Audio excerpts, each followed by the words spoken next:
It's because we did that all the time. Like, we would change titles so we could pay somebody less. And the bad thing about that is people are so eager to start their career or get their foot in the door, because y'all love that line. And that's what made me stop saying, I don't want to just get my foot in the door. I want to go where I belong. I want to go where they value me, where they understand me. You ain't doing me no favors. If a job cares about you, they'd want you to live comfortably. At least to be able to pay those things, like your light bill. Goddamn. Hey y'all, this is Timeka, the face behind Heyyy HR. I've talked to you about the job titles to avoid, which took us into me talking about the difference between government HR and civilian HR. So now this is the video where I tell you all about my experience working in government HR. So if you want to know about my experience working as an HR professional for a local government, just keep watching.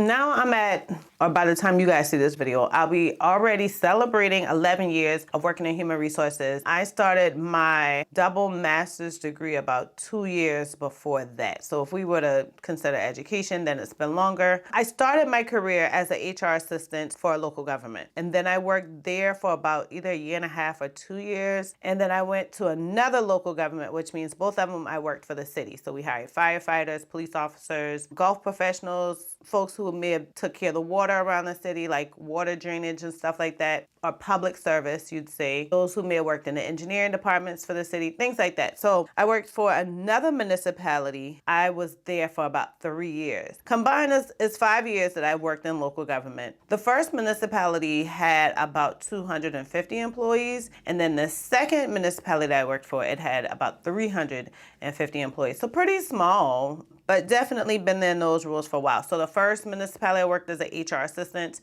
The second one I worked as an HR specialist. The bad thing about that is title was HR specialist, but I functioned completely as an HR generalist. Had no clue that my pay was being shrunk down because the city didn't want to pay for a generalist. Oh my goodness. So that is the first problem that I immediately noticed when I started educating myself on like different type of HR positions, how to grow my career, that type of thing. And I stayed because one, I really admired my director. I also stayed because I'd been an HR assistant, so I felt like, okay, well, this isn't diving me straight into being an HR generalist, or if that people really expect me to function as a generalist, but they did. They did. I totally functioned as a generalist. That was one thing that kind of put a sour taste in my mouth working for local government, is because we did that all the time. Like, we would change titles so we could pay somebody less. People are so eager to start their career or get their foot in the door, because y'all love that line. I don't want to just get my foot in the door. I want to go where I belong. I want to go where they value me, where they understand me. You ain't doing me no favors. I realized that I was the only one that was being done to, and I just felt like, okay, yeah, you know, red flags dropping everywhere. It didn't create any job growth for me. You literally had to wait on people to retire for you to move up. I wanted to work for some place where I wasn't sitting around waiting on somebody to retire and get close to death, because I mean, that means I'm just getting older too. And I also wanted variation in my career. But some of the things that I actually absolutely loved about working in local government is that things move slow.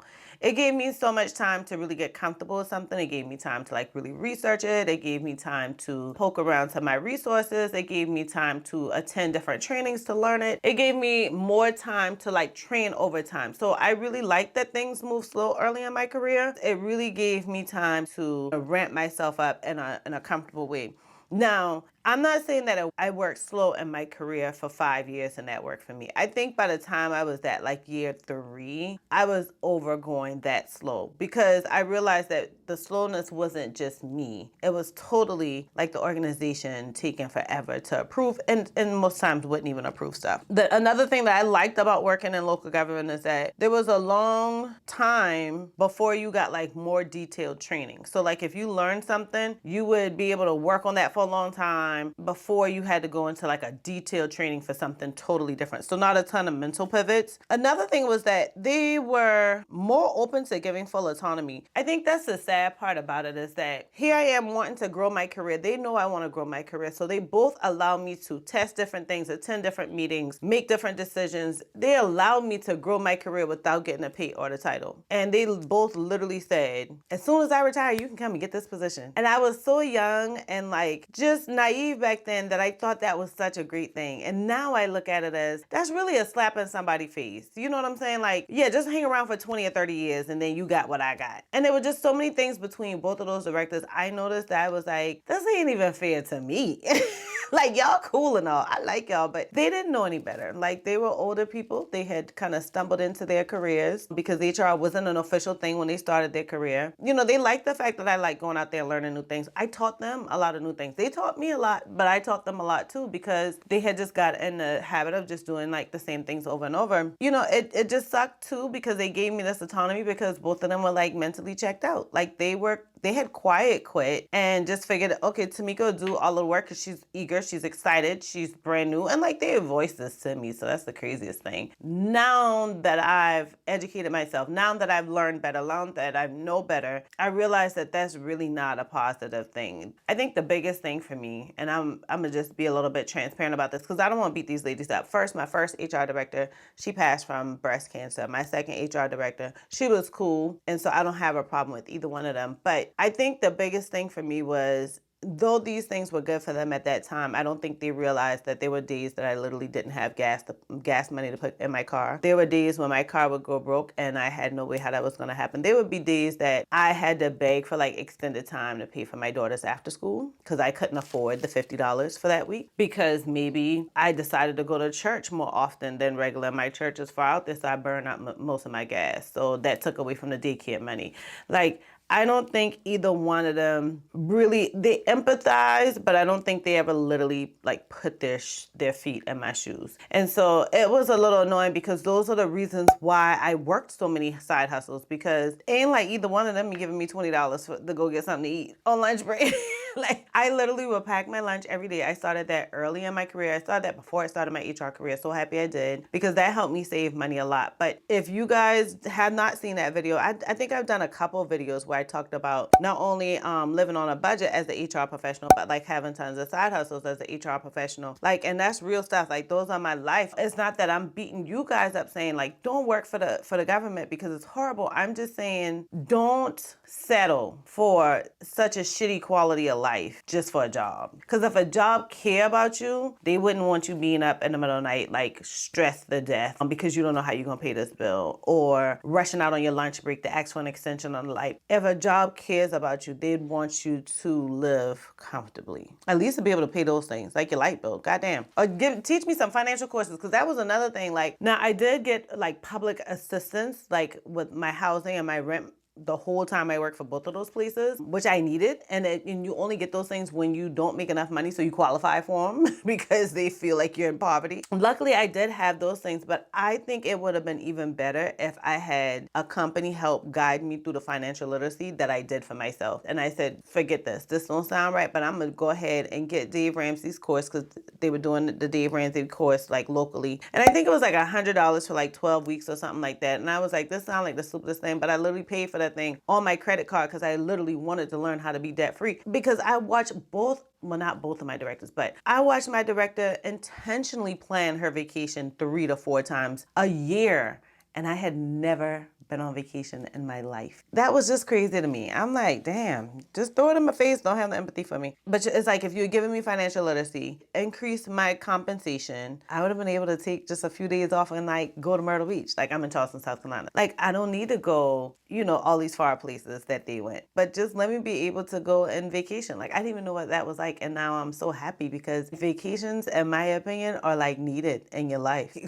I swear they are. Now, one thing I did like about working for local government is that like it was so slow and boring most times, because like you literally working for the city, right? So things are repetitious, but it was so slow that I would literally sit on the people's computer or bring my notes and like study. You know, I had to be discreet about it and hide it because they want you to be always working. But child, it's so damn slow. I get all the work done, and now here I'm gonna spend the rest of the day studying for my SHRM certification. Like, I had like that.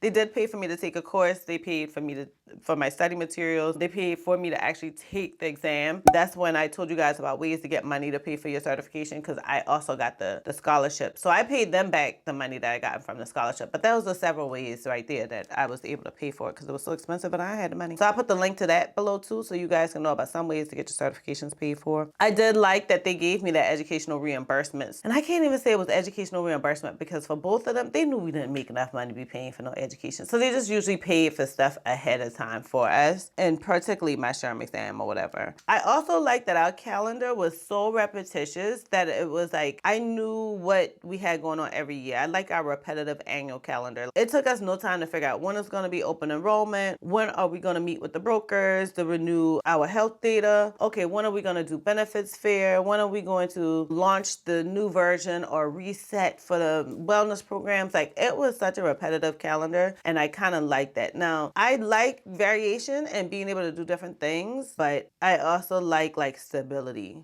Now I wouldn't like how slow that went, but I liked that back then, was how slow it went. Now I needed to go a little bit more fast paced. I'm gonna be bored to death. Some of the things I didn't like about working in local government, because again, like, local government was repetitive. It was slow. You weren't hustling and bustling like I've done on all jobs since leaving local government. Local government got me so prepared. I went straight into being a generalist at my next job. 3 months into that, they saw that I was killing the game and they promoted me to assistant HR manager. But I went into that job, and in 3 months, I created an employee handbook, completed, implemented a COBRA program. I implemented an applicant tracking system, was working on a HIS, revamped like the PTO policies, the workers' comp policies. Like, sis killed all of this stuff in like 3 months. They wanted it done fast, and I did it fast. They paid me more money to like get all of this done pretty quickly. But all of that I would never been able to do in local government. Like, just never. They'd be moving slow as hell. But some of the things I did not like about working in the local government was there's just no career growth. They move too slow, so that's a benefit, but as you get better and better in your career, it gets annoying. So it was just like too many channels to get a pay increase. I felt like I was like begging for money, and my grandmama always said to us, baby, don't beg nobody for nothing.